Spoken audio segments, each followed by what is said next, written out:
How to view hidden photos on your Instagram.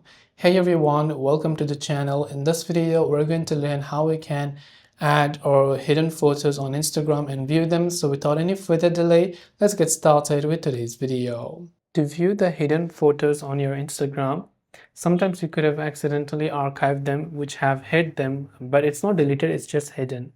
So to find it, just come to your profile page. Tap on the three lines icon from the top right hand side of the screen. Then go to archive. By default, you will be on stories archive. So what I want you to do is tap on stories archive drop down menu and go to post archive.